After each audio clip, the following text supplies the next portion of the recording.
Alright, what's going on everybody? Roncli here, and this is going to be a couple games here. We're going to start off first with Deathstate. Last time... Oh, hold on a second, let me... Apparently I was in the middle of a run, so... cloud save. Okay, so... last time we played a character called Starcreep, but this time we're going to play the default character, Seeker. And you can start the time now, and here we go. So Deathstate is they call it a single stick shooter, where you normally have a twin stick shooter where you decide where the bullets go. In Deathstate, the game decides where the bullets go. It will always aim at the closest enemy that's in line of sight.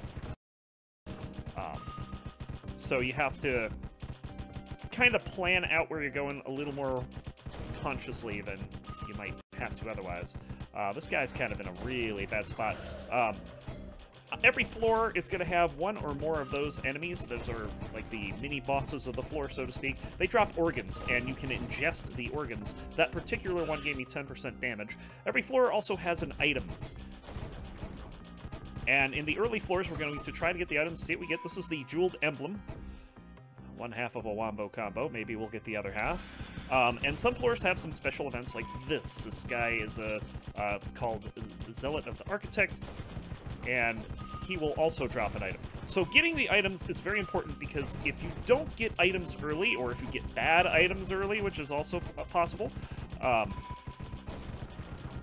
you can end up having very, very, very slow boss fights. This is very good. We're getting a tri-blade weapon. The tri-blade weapons are the best you can get. So it's pretty... that's pretty much how every floor is going to go, except for the boss floors. Every 4 floors is a boss floor. And there's 4 zones to the game. Now, the interesting thing about this game is that you can get one of 2 different zones for zones 1, 2, and 3. This one, the opposite one to this, is a water temple.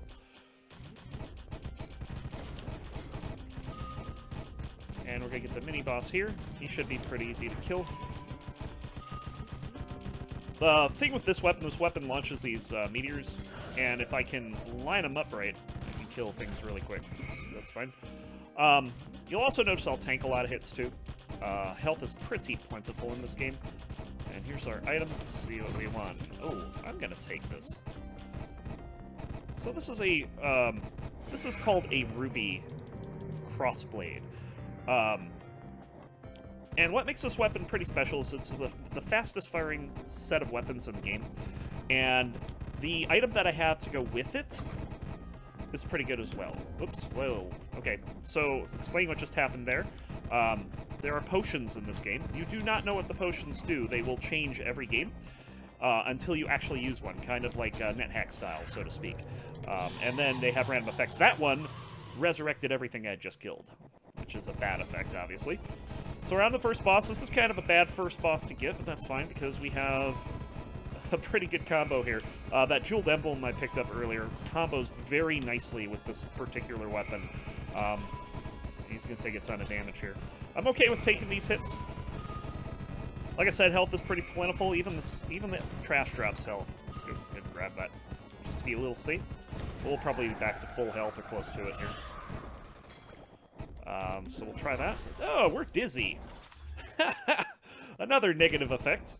It just rocks the screen side to side. I apologize if you don't like this effect. It will end after a short amount of time. Otherwise, it's not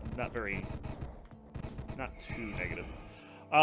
So as we go further into the game here, one of the things that you're going to see me do is kind of play a little more conservatively than I did with Starcreep. Because on Starcreep, you have that invulnerability period. Well, you don't get that on Seeker. So you have to give the enemies the respect they deserve. Okay, this is an unusual floor that has 2 bosses. It's called enemy teams. And with that, with the combo that I have, it took it out pretty quick. So we're going to gain some health here, gain some damage. Yeah, that was actually not a bad pair of organs to pick up. Also going to check the item just in case it's something really good. It's not. That would normally be good if I didn't already have the weapon I do. So moving on here. And the idea is we want to get some, like, really good damage before the third zone, because the third zone can be pretty brutal. I'm kind of happy with where my damage is right now. I could use more damage. Another thing that Seeker starts off with is this explosion you see me doing every once in a while. That's her default ability. Each character has a default ability. Starcreep teleports. Seeker does these explosions. There's characters that can nullify bullets. There's one that fears. There's one that does a whole bunch of plague damage. There's one that does lasers, which is really cool. They each have their own unique ability, which is what makes this game kind of fun to play through with different characters. Just a quick bit of story on this game. You're playing as a student at a college, you're trying to find your professor, and instead you find out where he went, and you go find him and try to rescue him. You end up with a pretty nasty... Oh, this is a terrible dead end. Layouts can troll you sometimes. The nice thing is I'm getting a ton of health. This has been a very pedestrian zone too, but also very easy too.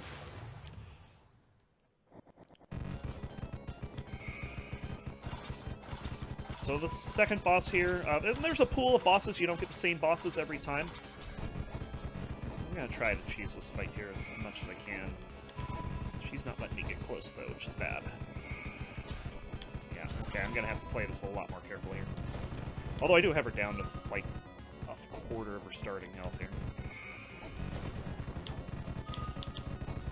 Okay, we'll just do that.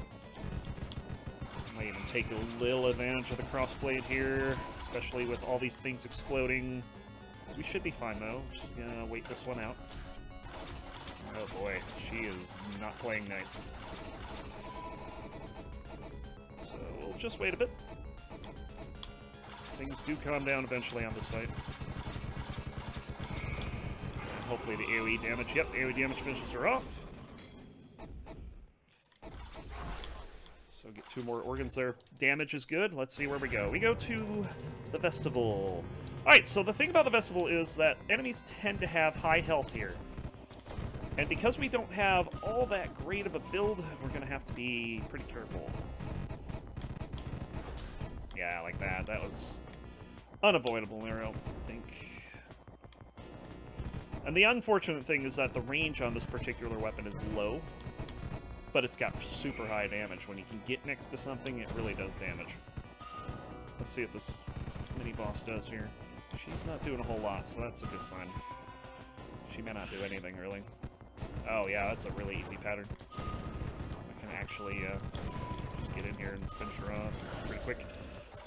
I'll get extra max HP. Oh, there we go. Nice health drop there. So we're back up to 3 health.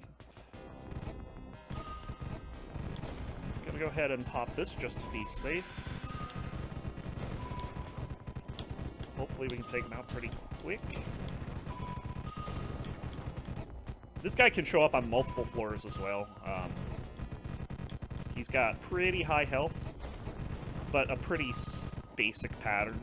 Pretty easy to dodge. There he goes. And we get another heart. So we got extra damage as well. Lost a little rate of fire, but that's fine.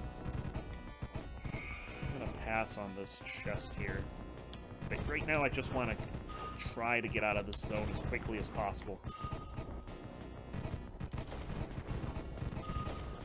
The nice thing about the enemies in this zone is that they usually take a moment or two before they react. I'm going to take a detour here because that shop has an item I want.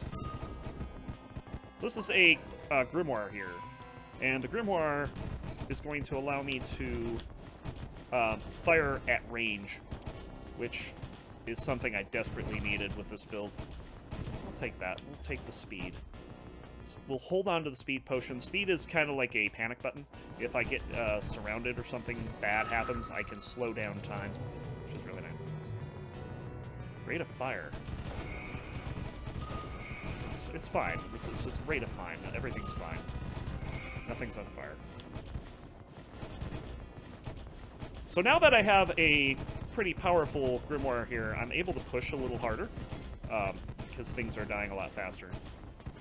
And that's really what you wanted. It's unfortunate I didn't get this earlier. If I'd gotten this earlier, I would have been able to push this the whole time.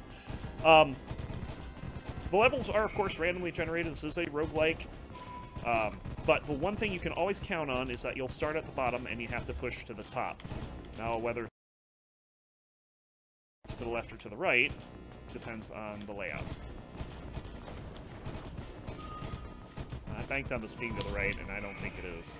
So, we'll just pick up this health. And we're pretty healthy now. We were pretty low a little earlier, but we've gotten right back up there. And it's kind of interesting to just talking about my practice runs here. For quite some time, I had very poor consistency at this game after I had submitted it. I was having some really unfortunate runs. Today I was doing pretty good. We're not picking up this book. I don't want more fire. I want to keep this fireball. We don't need to do another one of those. We're pretty much at full build. But on Monday, I had managed to set the world record. And not just set it, I beat it by like a minute and a half. The world record currently stands at 8.5 minutes. Which, considering that I think the next player up on Star Creep has a 9:50. So, it was a pretty good run. This is not the fight I wanted to see. This guy can end runs. I may pop speed for this guy. We'll see what happens. Yeah, I'm going to pop speed right here because this guy's pattern is unreadable, really. I really needed to guarantee that I wouldn't take a lot of damage. So he's dead. I don't know what it either. And we get extra rate of fire. Very nice. Okay, so Zone 4 is always the same. It is the Lost Arcanium, and it is the most technical zone in the game. It requires precise movements, high situational awareness, and good target prioritization. One of the annoying things in this zone is that those white ghosts will fire at you, and they're very annoying because they're the only things initially that fire diagonally at you. But the purple ghosts do nothing except attempt to resurrect any fallen white ghosts. And it's extremely annoying. So if you don't prioritize your targets properly, you can end up with a purple ghost going all over the place and rezzing like 10 of those white ghosts. And it is terrible. Despite the lack of range, the ruby weapons are probably one of the best weapons for the zone, just because you can get right up to most enemies in the zone. Okay, right at the top, let's go ahead and find it. There's the exit right there. I don't know if I mentioned every time you enter the exit, you get healed for half a health as well.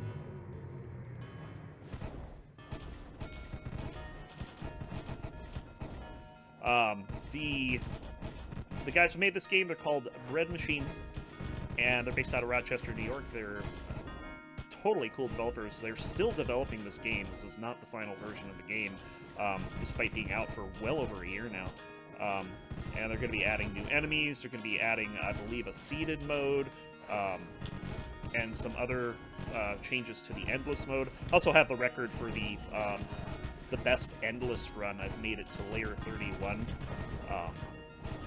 which is kind of saying something because after layer like 15, you are one shot whenever you get hit by anything. So that means going that long without getting hit. Does everything have contact damage? No, there are a couple things that do, but not everyone. And it's kind of funny because I don't know if it's really a bug in the game but if you run up to something, you can well, not you get stuck on it, but it gets stuck on you, and until it fires, you can carry the enemy around with you a bit. It's most notable on that bug fight, the second boss I fought. It is kind of amusing.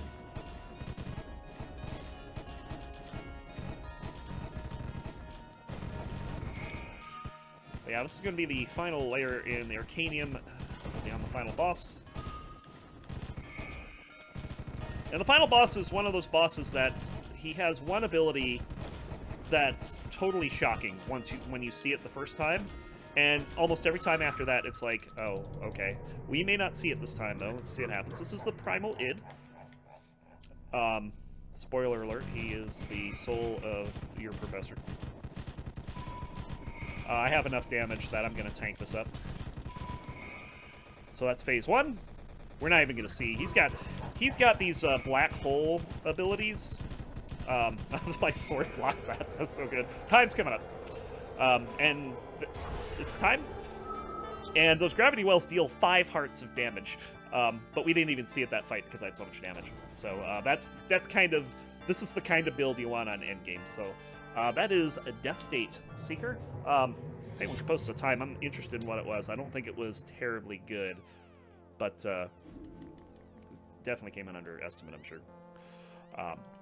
So I'm going to go right ahead. It's sub 15. That was my goal, was sub 15. So I'll take it. So that was Deathstate. We're going to go ahead and switch over now to Monolith.